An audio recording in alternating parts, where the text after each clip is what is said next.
Fusebox.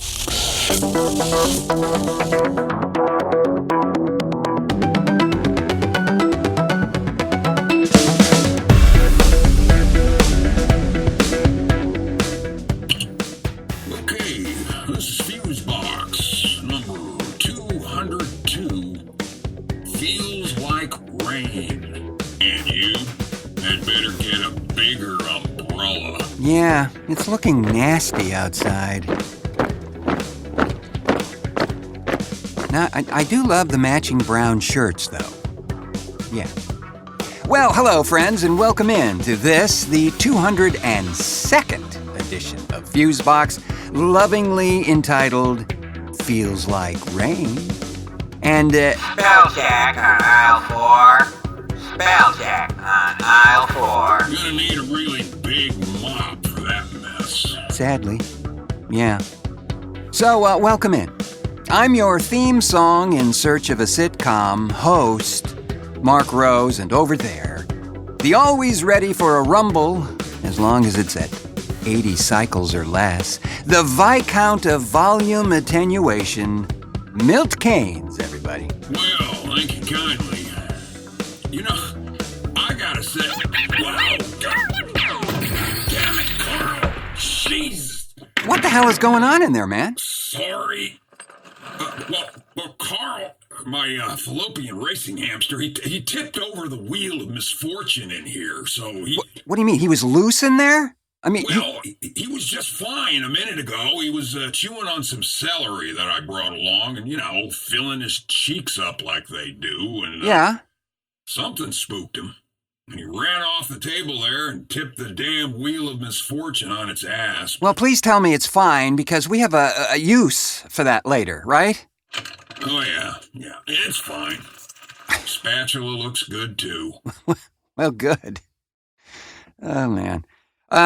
Friends, I just want to take a moment and thank the newest members to our recently launched Patreon page, Kelley, Sam, and Pamela, who have shown tremendous courage, or maybe early onset dementia, and have signed up as supporters of this here Fusebox program. And believe me, speaking for Jeff and Regina Carroll here, we can't thank you enough for your support of this program. And you too, gentle listener, can add your voice to that somehow anxious and throbbing crowd growing now by going over there to our Patreon page and signing up for all sorts of cool, with a side of neato, exclusive content, and you can find a link to that in the show notes there. And lastly, a part of that exclusive content that you can get by going over there is our extra special voicemail line that you are invited to call and leave a query, comment, fear, or regret. And we'll feature it, very likely, possibly, and maybe, on an upcoming show. Kind of like this one, right here, that is, puzzling, to say the least. Hi there. This message is for Regina Carroll. I know you're busy, honey, with the Patreon launch, but I just had to share this with you. It kind of scared me. Last night at around 10:10, someone was pounding on my front door. When I went to answer it, there was only a recyclable garbage can there. Who would do that? Call me back. Love you. Bye. Wait, what? It's truly inspired, Mr. Keynes. I say we alert the media. This could be some kind of sinister plot to recycle people's trash against their will. Well, friends, we'll take a momentary pause here and get ourselves all set up for the next exciting segment that you won't want to avoid missing. We have time for a cup of coffee. TheFuseboxShow.com.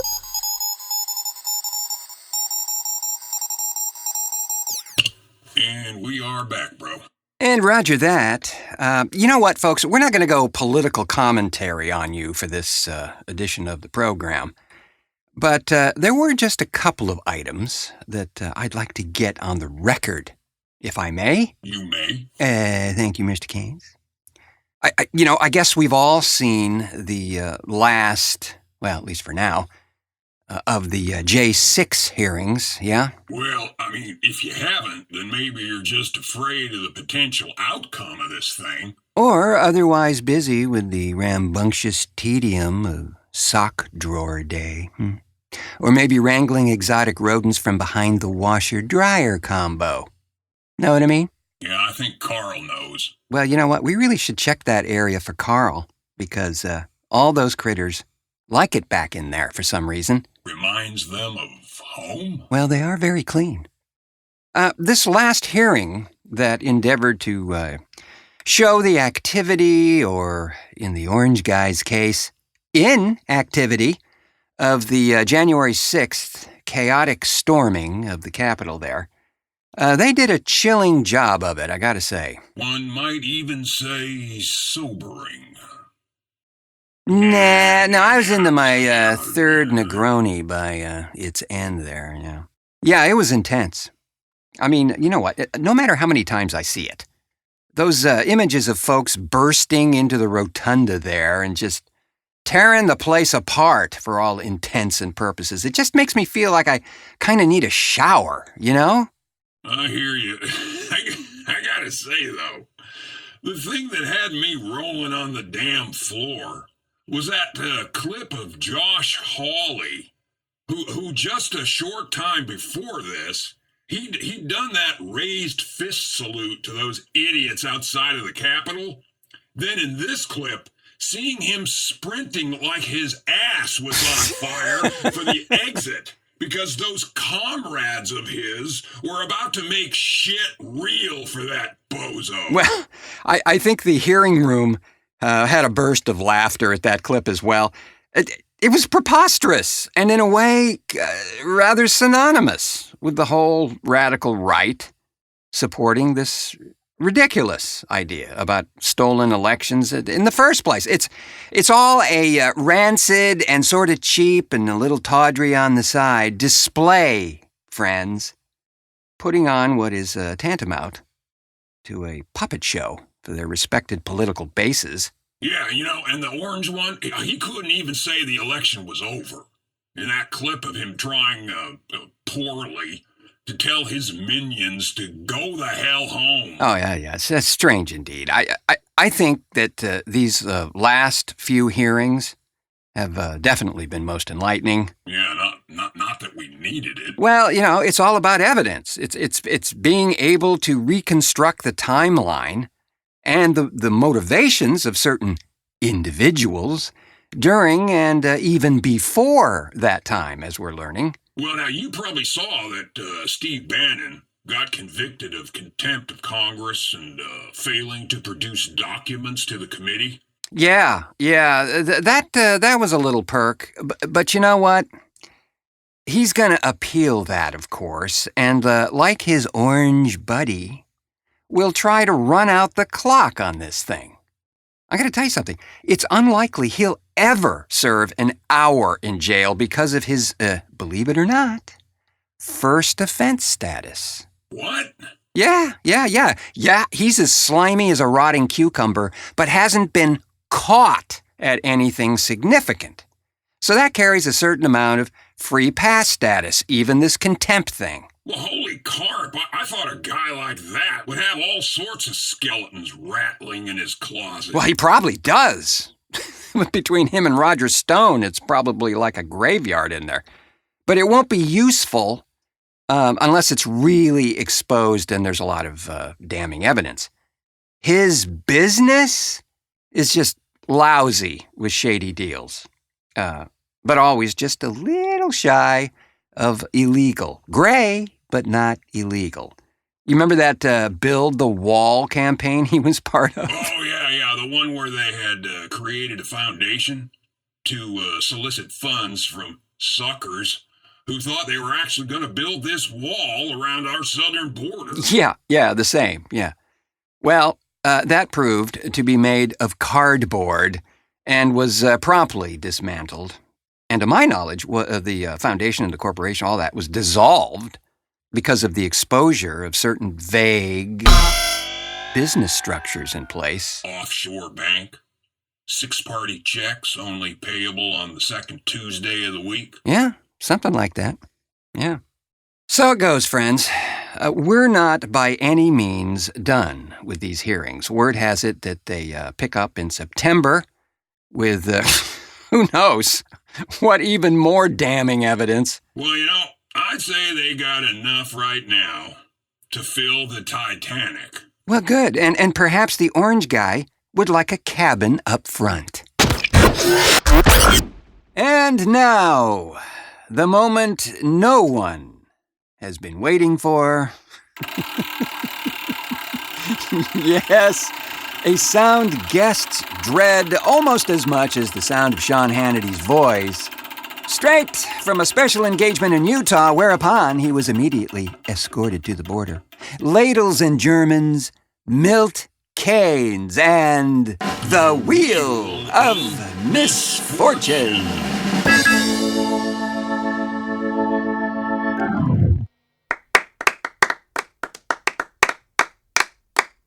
Clearly one of our audience's favorite segments. Well, we didn't have as much in petty cash as I thought, so I can only get 3 homeless people this time. Yeah, which is about 2 more than we can usually afford.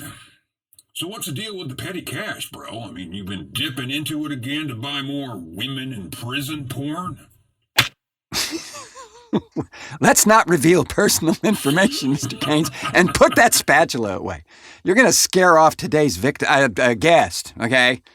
But no, as a matter of fact, it wasn't me who had to borrow from the petty cash jar. It actually was our new intern. Kenny? What's Kenny doing in the petty cash? Well, apparently, Mr. Keynes, he ran a personal errand for you. Oh, yeah, right. I kinda remember. Kinda remember? Kinda?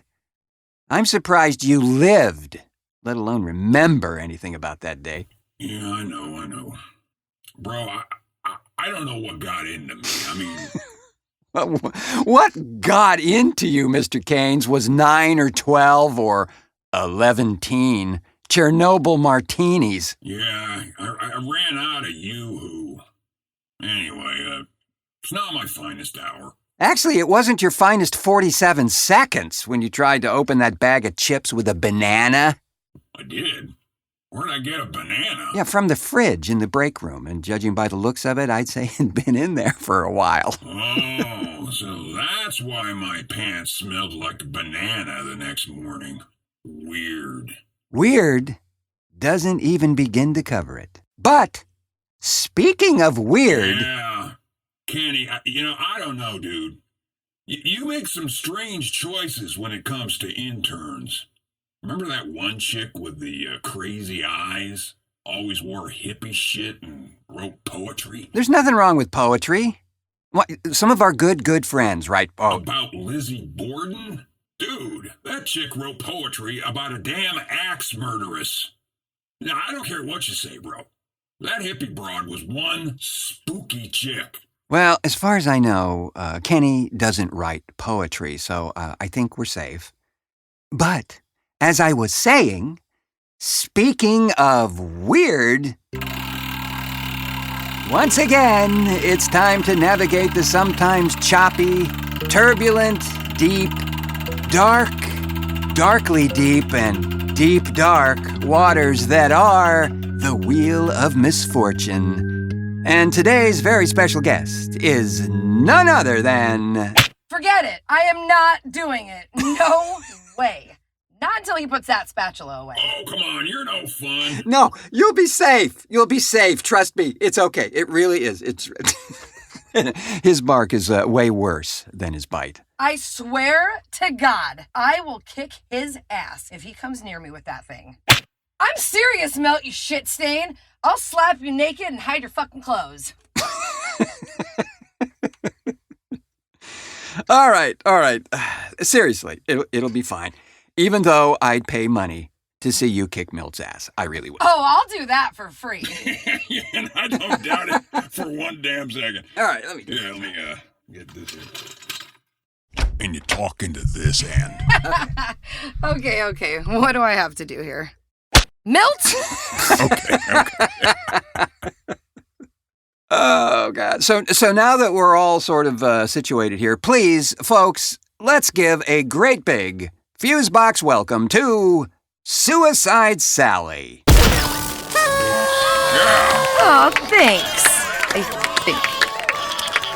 All right, so now what do I do here? How does this whole thing work? All right, it's very simple. We call this Wheel of Misfortune. Now, Milt will spin the wheel there, and whichever number it lands on, he'll ask you that many questions. Okay. Which you have to answer. But if you refuse to answer a question... You have to face the spatula, which means Milt gets to slap you on the neck with his spatula. What the fuck? Oh, and you have 5 seconds to begin your answer, or... Face the spatula? Exactly. Are you ready? Fuck it. Sure. Let's go. Let's do it. Here we go. All right. By the way, Sally is the owner of Suicide Sally's Bar and Grill, who allowed us to record a live remote for Fusebox 200. That's right, our 200th show called Circle Jerks. And Sally herself served us and has since become something of a celebrity since this show.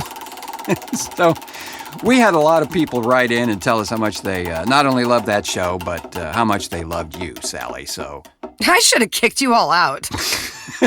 6. Actually, you should have never let us in the first place.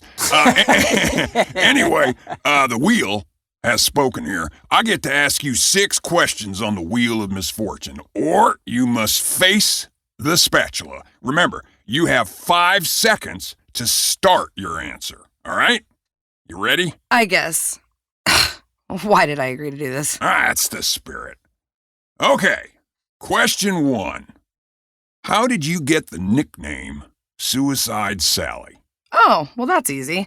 I got the nickname when I was a professional roller derby player. Seriously? Oh, Roller wow. derby? Yeah. Back in the day, man, I was the jammer. You know what the jammer is, right? No? Okay. So there are 3 positions in roller derby. There's pivots, the blockers, and the jammer. The jammer starts at the back of the pack behind the pivots and blockers. Scores points when she laps the pack. Are you still with me on this one? Yeah. Oh, yeah. Sure, I got it. Okay, perfect. So the blockers and the pivots on the other team try to stop me, the jammer, from passing them. So because I'm small and really, really fast, I was the jammer, which also means you have to be fearless, little crazy, to be the jammer. So they called me Suicide Sally, and it just stuck. But the weird thing is, my name isn't even Sally. Huh. Fascinating.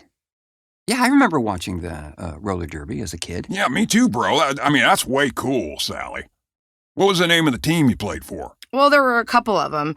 There was the Rat City Rolling Thunder, the Boise Bombers, and the semi-pro team called the Kankakee Cat Scratchers. Wow.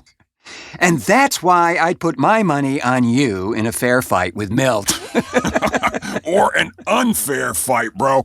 Beauty and brawn. Sally, you're my kind of gal. Oh, thanks. But yeah, I'd kick your ass, Milt. Oh, I have no doubt about that. Okay. Next question. Which celebrity, male or female, would you like to kick the ever-loving shit out of? Oh, shit. Taylor Swift bugs the shit out of me. Oh, well, that's going to make a few people kind of upset. All right. Question 3 now. Which celebrity, again, male or female, would you like to get busy with? Ooh. Oh, there's so many. I can only get one? Many as you want. Okay. You have 5 seconds. Shut it! You're stressing me out. Michael B. Jordan. Oh,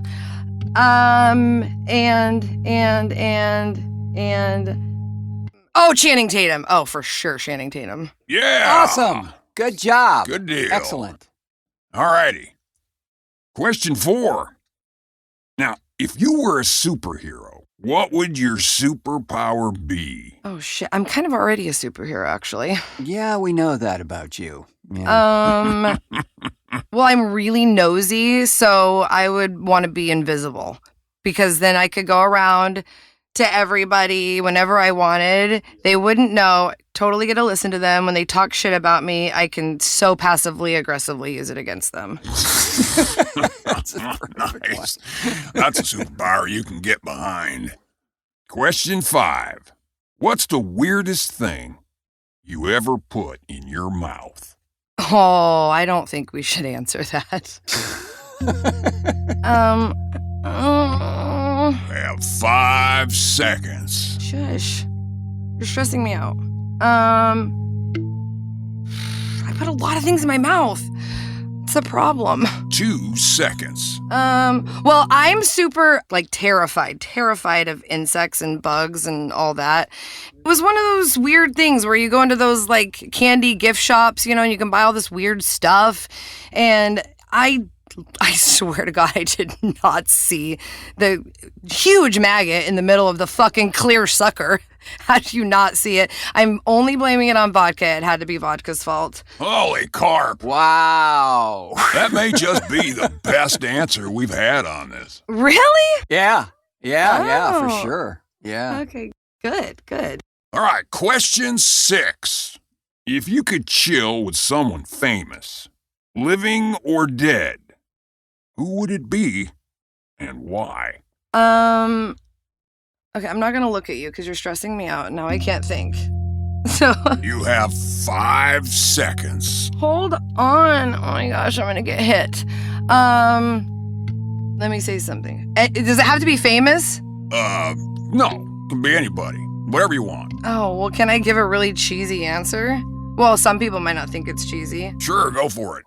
Honestly, my grandmother was the coolest person in this whole world. And I honestly think that I would choose her over anybody famous because to have even an hour with her again would mean the world to me. So whatever. If it's cheesy, I don't really care. But it would be my grandma. Congratulations, Suicide Sally. You have just survived the Wheel of Misfortune. Yeah! Congratulations, Sally. You managed to come out the other side and... Dude, you have no idea how much... I wish you guys had to do this. You have no idea how much pressure that puts on me. You guys are kind of assholes. It's becoming one of my personal favorite bits on the show, I gotta say. So has anyone had their neck slapped by the spatula yet? Not yet. No, not yet. Well, I'm really glad I wasn't the first. Okay, so now what? Are we done? It was actually kind of fun, I'm not gonna lie. Well, you know what? We have just one more question for you, Sally. But first, let's give, please, another big hand to Suicide Sally of Suicide Sally's Bar and Grill. Yeah. Awesome. Home of the world-famous chili tots. That's right, Mr. Keynes. And folks, be sure to check out Suicide Sally's swag. Available now from the Fusebox store. You can find this and other very cool merchandise like t-shirts and hoodies and shopping bags and clocks and drink coasters and, of course, the nearly famous Fusebox whiskey mugs and nearly infamous Fusebox church flasks available for all your gift-giving needs. Or hell, buy them for yourself, because who deserves it more? Right. And be sure to subscribe to Fusebox and give us a big old like and maybe a share on Facebook or whatever other social media you weirdos are into these days. Right you are, as always, Mr. Keynes. And you can also look for us on Patreon, folks. A link in the show notes right down there to enjoy the benefits of that exclusivity. We do so appreciate your support of our little show here, and we'd also like to thank Sabra May for excellent ideification in this edition of the program, as well as the dulcet tones of Jeff Pollard. And, of course, Suicide Sally for coming on our show today and for letting us set up shop for Fusebox 200 Circle Jerks. Thank you kindly, Sally. Yeah. Yeah. Honestly, thank you so much for having me, guys. It was actually a lot of fun. But what was the one more question you wanted to ask me? Well, how about getting a drink with us to celebrate your newfound celebrity? Yeah, after that, I could actually use a drink. Excellent. So with that, folks, we shall call it a show until our next cartoon.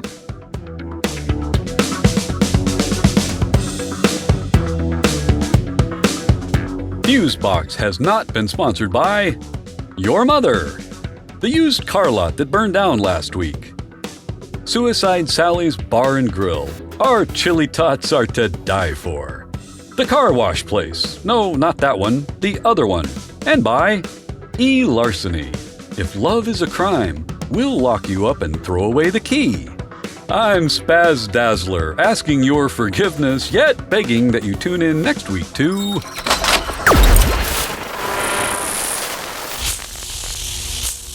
Fusebox. All righty.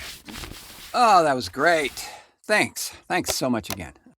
Are you going to order a man's drink this time, Milt? Hey, takes a real man to drink vodka and yoo-hoo. Yeah, a real strange man.